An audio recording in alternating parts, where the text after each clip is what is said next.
Welcome back, my dear students. How are you all? Hope that you all are fine. I'm Jatin Dani. Today we are going to start with the next topic of the chapter electrochemistry. The name of the topic that we are going to discuss today is Coulomb law of independent migration of ions. Very simple, easy topic.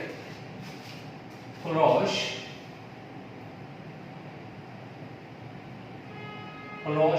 law of independent migration of ions. Migration of ions. इससे पहले वाले video में मैंने आपको समझाया था कि that हमारे पास जो स्ट्रॉन्ग इलेक्ट्रोलाइट है उसकी अगर हमने लिमिटिंग मोलर कंडक्टिविटी को फाइंड आउट करना है। लिमिटिंग मोलर कंडक्टिविटी क्या थी हमारे पास? That is the molar conductivity at infinite dilution, जिसको हमने रिप्रेजेंट किया था लेटर लैम्डा एम से रिप्रेजेंट किया था। That is lambda infinite. ये क्या है हमारे पास? This is your limiting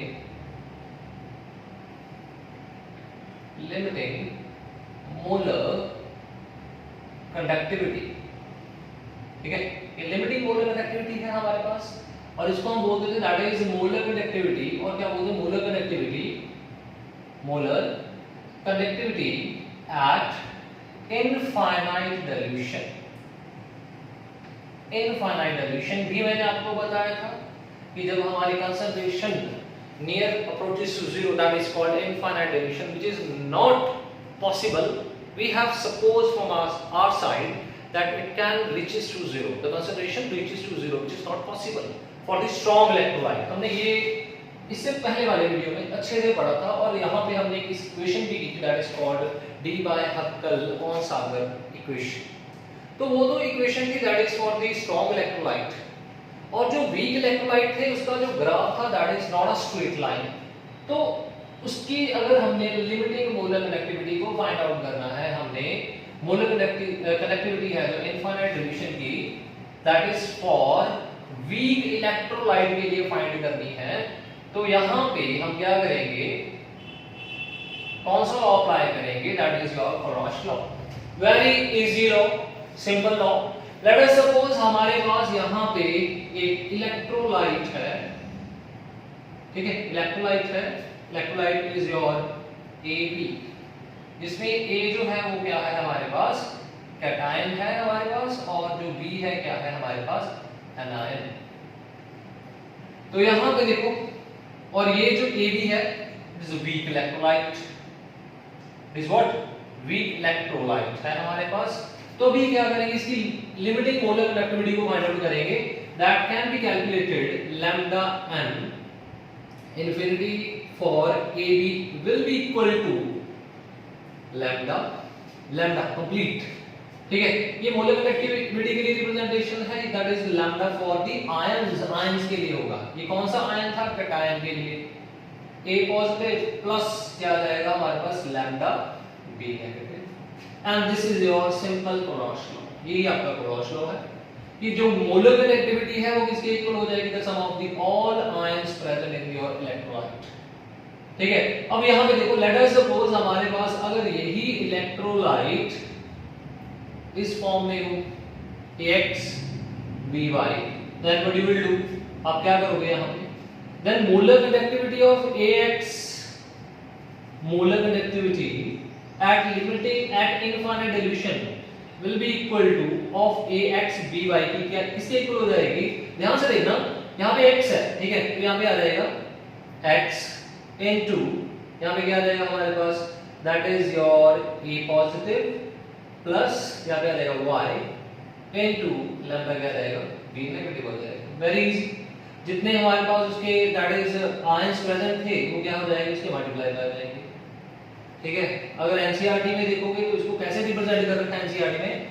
it will be equal to, यहाँ पे इसको न्यू से रिप्रेजेंट कर रखा है कि हमारे पास जितने नंबर यहाँ पे आयंस के प्रेजेंट है that is represented by new A lambda A positive plus new B lambda B negative. New A हमारे पास कितना है? X है, ये देखो। न्यू B कितना है हमारे पास? यहाँ पे Y है, तो मैंने ये लिख दिया। ठीक है, इसको एग्जांपल से समझते हैं, एग्जांपल से और अच्छे से आपको क्लियर हो जाएगा। That is for example we have a electrolyte here KCl, very simple example. इसके बाद कैटायन क्या हो जाएगा, K पॉजिटिव हो जाएगा, और एनायन क्या हो जाएगा, Cl negative. This is cation, this is your anion. तो अगर हम इसका lambda that is molar conductivity at infinite dilution calculate करें, that is lambda K positive plus lambda क्या आ जाएगा, Cl नेगेटिव आ जाएगा। ठीक है, बहुत इजी था ये हमारे पास। अगर हमारे पास यहां पे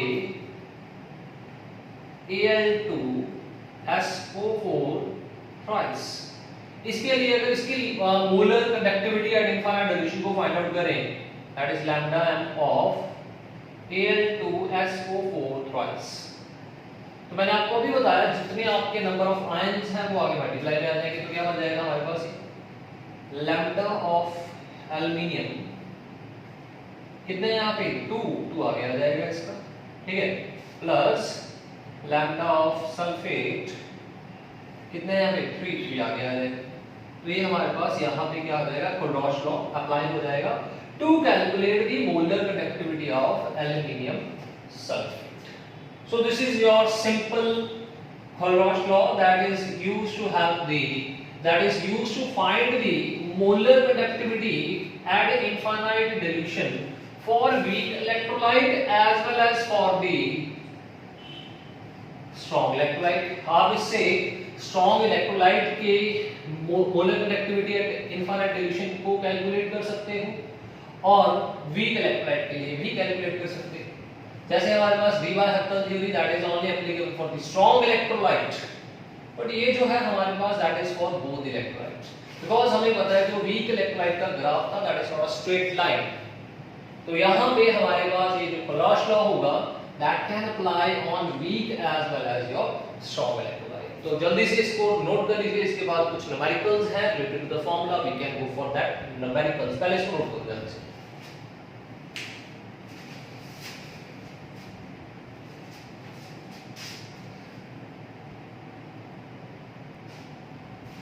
Now we are going towards a numerical related to this formula of Kohlrausch law.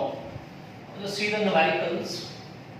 Numericals are very easy related to this formula. Very simple numericals, easy numericals. The first numerical that we are having is the molar conductivity at infinite dilution for NaCl is given 126 Siemens centimeter square per mole। Units तो आपको याद हो गया। इसके बाद next है हमारे पास that is for the HCl। HCl के लिए कितनी हो जाएगी हमारे पास, that is your 425 siemens centimetre square पर mole. Next is your lambda infinity for the CH3CONA sodium acetate, कितना दिया हुआ 91 सीमेंस सेंटीमीटर स्क्वायर पर मोल। This question this is the values given for the NaCl, HCl and the sodium acetate, and you have to calculate the limiting molar conductivity for the CH3COH। ठीक है, CH3COH is what? This is your acetic acid, it is your weak electrolyte। तो इसके लिए आपने limiting molar conductivity calculate करनी है।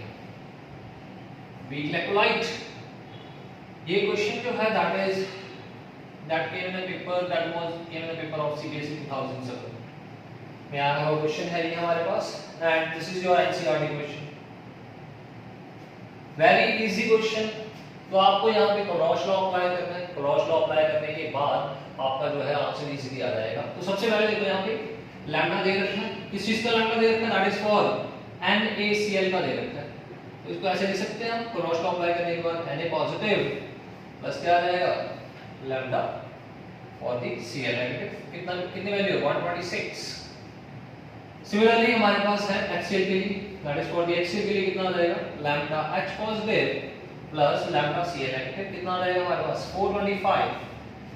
And for the acetic acid कितना आ जाएगा एसिटिक एसिड के लिए CH3CO sodium acetate lambda CH3CO negative plus lambda for Na positive, कितनी वैल्यू है 91। Now you have to calculate for the acetic acid. ये हमारे पास यहाँ पे 3 इक्वेशंस फॉर्म हो चुकी है। तो इन 3 इक्वेशंस को आप लोगों ने जैसे मर्जी करो, चाहे इसको ऐड करो चाहे इसको सब्ट्रैक्ट करो, लेकिन हमारे पास यहाँ पे ये जो है lambda m that is molar connectivity at infinite dilution acetic acid की फाइंड आउट करनी है। तो ये हो जाएगा lambda CH3COO negative plus lambda H positive. तो मतलब हमें ये वैल्यू निकालनी पड़ेगी इन तीनों इक्वेशन से, चाहे इसको सब्ट्रैक्ट करो, मल्टीप्लाई करो, जैसे मर्जी करो, लेकिन आपके पास ये जो है ये आना चाहिए। याद है आपको, आप लोग यही फॉर्मूला लगाते थे +1 इक्विलिब्रियम चैप्टर में हैस लॉज जब थे हमारे पास, sorry not in Hess laws, sorry not in equilibrium, that is in thermodynamics. Hess law वहां पे अप्लाई किया था आप लोगों ने, तो वहां पे आप लोगों ने इसी तरह से क्या कर रहे थे, किसी की वैल्यू निकालते थे, ठीक है, तो एंथैल्पी की वैल्यू निकालते थे। तो सिमिलरली वैसे ही आप लोगों ने यहाँ पे अप्लाई करके molar connectivity at infinite dilution की वैल्यू निकाल देंगे, ठीक है। तो क्या करेंगे, हमें चाहिए एसीटेट आयन, ये रहा एसीटेट आयन, एक तो ये चाहिए हमें ना, दूसरा क्या चाहिए, ये वाला हाइड्रोजन आयन चाहिए। तो मतलब ये दोनों चाहिए, तो इन दोनों की इक्वेशंस को क्या करना पड़ेगा, प्लस करना पड़ेगा। तो इन दोनों की इक्वेशंस को प्लस कर देते हैं, तो मेरे पास आ जाएगा lambda of CH3COO negative plus lambda of Na positive plus lambda of H positive plus lambda of Cl negative. तो मैंने इक्वेशन 2 + 3 कर दिया। Cl चाहिए हमें, नहीं चाहिए, तो ये क्या हो जाएगा, माइनस हो जाएगा, Na नहीं चाहिए, माइनस कर देंगे इक्वेशन 1 को इसमें से, तो lambda of Na positive minus lambda of Cl negative. तो ये Cl यहाँ पे ये गया, यहाँ पे ये Na चला गया, क्या रह गया हमारे पास CH3CO negative plus lambda H positive. तो यहाँ से हमारे पास किसकी वैल्यू आ जाएगी, CH3CO की वैल्यू आ जाएगी। तो कितनी वैल्यू थी हमारे पास इक्वेशन 2 में, दैट इज योर 495 प्लस 91, और 1 क्या कर दिया था हमने, सब्ट्रैक्ट कर दिया था, 126 को सब्ट्रैक्ट कर दो, तो ये हमारे पास बन जाएगा that is your 6 that is 18 that is 586 बन जाएगा हमारे पास। 126 सब्ट्रैक्ट करने के बाद 0 then 6 then 460 centimeter square per mole. This is the molar conductivity at infinite dilution for the acetic acid. Very easy question. जल्दी से इसको नोट करो, इसके बाद एक और न्यूमेरिकल आपको करवाते हैं, पहले इसको नोट करो जल्दी से, डू इट फास्ट, जल्दी से नोट कर लीजिए इसको।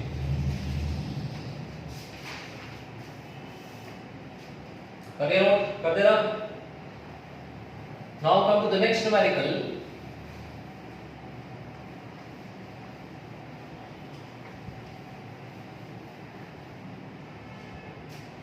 Next numerical is that limiting molar connectivity, that is your molar connectivity at infinite dilution for CaCl2 calcium chloride find करनी है आप लोगों ने इसकी value, and for the magnesium sulfate MgSO4 को फाइंड करना है आप लोगों ने। और आपको दे दिया रखा है यहाँ पे लैम्डा दे रखा है, that is for the calcium कितना दे रखा है 120, एंड फॉर मैग्नीशियम आयंस कितना दे रखा है 100, फॉर Cl नेगेटिव आयंस कितना हमारे पास 75, and for the sulphate value कितनी है हमारे पास, दैट इज योर 150। तो आपने यहाँ पे कैलकुलेट करना है, इसके लिए कैलकुलेट करना है कैल्शियम क्लोराइड। जल्दी से वीडियो को पॉज करके इसको जल्दी से सॉल्व करो, वेरी इजी न्यूमेरिकल, बहुत ही सिंपल सा न्यूमेरिकल है, इसको जल्दी से सॉल्व करो, देखो आंसर आ रहा है नहीं आ रहा, वीडियो पॉज करके सॉल्व करो इसको। यहाँ पे हमारे पास मोलर कनेक्टिविटी कैल्शियम क्लोराइड की फाइंड करनी है, तो यहाँ पे क्रॉस लॉ अप्लाई करते हैं, that is lambda Ca2 positive आ जाएगा हमारे पास प्लस लैम्डा Cl नेगेटिव, कितने हैं हमारे पास यहाँ पे 2 है, तो यहाँ पे 2 आ जाएगा हमारे पास। तो कैल्शियम की वैल्यू कितनी है हमारे पास यहाँ पे, ये 120 प्लस Cl की कितनी है हमारे पास 75, 275 120 प्लस 150, तो यहाँ पे हमारे पास कितना आ जाएगा 270 Siemens centimeter square per mole. This is the value of the molar conductivity, limiting molar conductivity, or we can say molar conductivity at infinite dilution for calcium chloride. Now we have to calculate for magnesium sulfate. Same value. कैसे calculate करोगे? How will you calculate?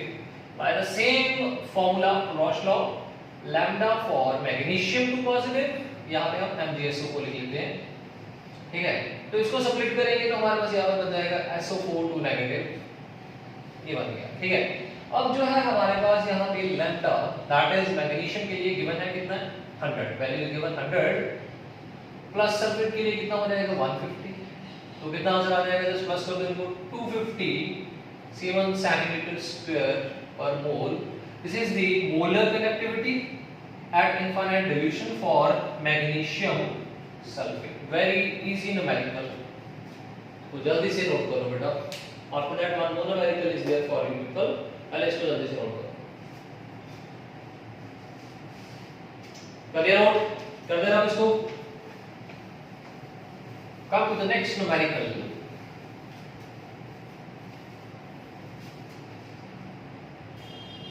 Next numerical is the value for the lambda molar conductivity for the NaOH is given. How much? That is 250 C1 cent square per mole. Not भी लगा हो सकता है यहाँ पे sometimes numerical में, या फिर इंफिनिटी भी लिखा हो सकता है. यहाँ पे देखो कितना आ जाएगा NaH के लिए, NaCl के लिए कितना? 125 C1 centimeter square per mole.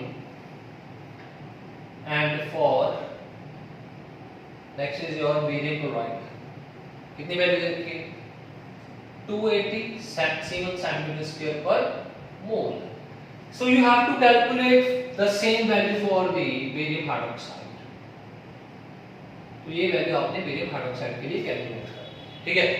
तो बेरियम हाइड्रोक्साइड के लिए कैलकुलेट करनी है तो इसके लिए क्या करोगे? यहाँ पे रॉश लॉ अप्लाई करो, लैम्डा Ba2 पॉजिटिव, क्या गिवन ही है हमारे पास, लैम्डा OH नेगेटिव, बट यहाँ पे 2 तो यहाँ पे 2 आ जाएगा, ठीक है? और रॉश लॉ अप्लाई कर दिया. तो अब इसकी वैल्यूज जो है वो भी फाइंड करेंगे, ठीक है? इनके लैम्डा की वैल्यूज फाइंड करेंगे फ्रॉम द गिवन वैल्यूज. ये वैल्यूज हमें गिवन दे रही है, तो यहाँ पे भी रॉश लॉ अप्लाई करो, that is lambda Na positive plus lambda OH negative. यहाँ पे आ जाएगा lambda NaCl is there, Na positive plus lambda Cl negative. यहाँ पे आ जाएगा lambda Ba2 positive plus lambda Cl negative. यहाँ पे 2 आ जाएगा क्योंकि यहाँ पे इसके पास 2 क्लोरीन आयंस आते हैं. तो ये हमारे पास इक्वेशंस हैं. अब यहाँ पे इक्वेशंस को क्या करेंगे? मल्टीप्लाई करो, चाहे डिवाइड करो, चाहे सब्ट्रैक्ट करो, ऐड करो, हमारे पास ये बनना चाहिए. हमें चाहिए बेरियम के आयंस, ये वाली इक्वेशन चाहिए और ये वाली इक्वेशन OH, ये वाली equation. That means equation 3 and 1 जो है वो ऐड हो जाएगी और 2 क्या हो जाएगी? सब्ट्रैक्ट हो जाएगी. हमें कितने OH चाहिए? 2 OH चाहिए, तो इसको किससे मल्टीप्लाई करना पड़ेगा? 2 से. और Ba पॉजिटिव कितने चाहिए? 1 चाहिए. तो क्या करेंगे? 3 प्लस 2 into इक्वेशन 1 और इक्वेशन 2 क्या? Cl चाहिए हमें, Na चाहिए हमें, नहीं चाहिए, तो इसको क्या कर देंगे? इक्वेशन 2 को क्या कर देंगे? Minus. This is equation 3, equation 1 and equation 2. So let us apply this formula. यहाँ पे देखो 3 क्या है? Lambda Ba2 positive plus lambda 2 lambda Cl negative plus यहाँ पे देखो क्या हो जाएगा? 2 into 1, 2 into lambda Na positive plus 2 into lambda OH negative. इसमें से 2 माइनस कर दो, यहाँ पे आ जाएगा नेगेटिव ऑफ. यहाँ पे देखो एक चीज, Cl जो है हमारे पास 2 है, दैट मींस इस इक्वेशन को भी किससे मल्टीप्लाई करना पड़ेगा? 2 से मल्टीप्लाई करना पड़ेगा. तो यहाँ पे सब्ट्रैक्ट करने के लिए क्या करेंगे?